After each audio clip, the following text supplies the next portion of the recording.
It is 6:44. May is Mental Health Awareness Month, and according to the CDC, ADHD, anxiety, depression, and behavioral problems are the most commonly diagnosed mental disorders in kids. So most parents understand that it is important to talk to their kids about mental health, but it is difficult sometimes to bring it up. So joining us live right now in the studio here with us are ways on how to really have those difficult conversations. Dr. Kimberly Van Buren, a marriage and family therapist at Balancing Act Life Management Services.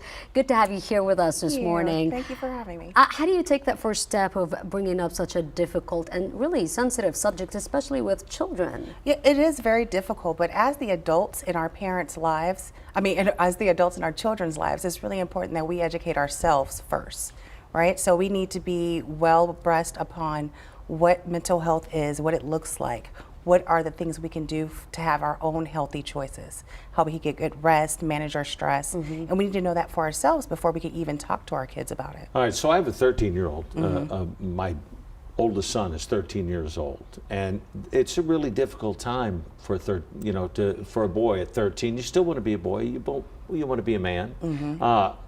I can't, and I ask questions for a living. I cannot get him to talk, and I don't ask yes or no questions, but it's always, oh, I'm fine. What's going on with this? What's going on? It's hard to get him to talk. It is hard to get him to talk, and I mean that is just across the board, and then especially with mental health questions, right? So you want to really normalize the conversation and bring in mental health the same way you would physical health. You know, you would tell him if he were to hurt his foot or his hand, what to do to take care of it. So the same thing happens with his mental health. You want to talk to him about managing his emotions and letting him know that it's okay to have the whole range of emotions.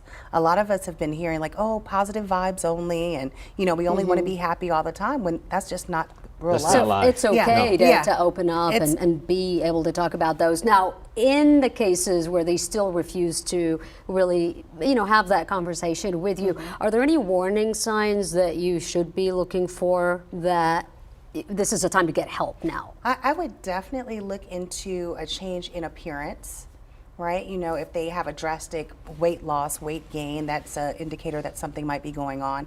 If they shave their head, dye, their hair black, or start dressing really differently, I would pay attention to that. The next thing I would pay attention to is if they have a change in behavior, right? Like if they stop doing the things that they want to do or that they used to like to do, and now they have a disinterest in everything. Like when you're saying with your 13-year-old, it is hard to gauge that with them sometimes, but if they used to like going to the movies and now they totally hate it, you want to pay attention to that. And one last question, who do you call for help? You can call your pediatrician to see who they recommend, or you could call a marriage and family therapist, such as myself. You could go to psychologytoday.com and put in your zip code and find out who's in your area that you can have your child talk to, and maybe even talk to yourself. All right, Dr. Kimberly Van Buren, thanks for coming in this morning. We appreciate you. Thank you for having me. Excellent information. Thank you. 6:47 right now.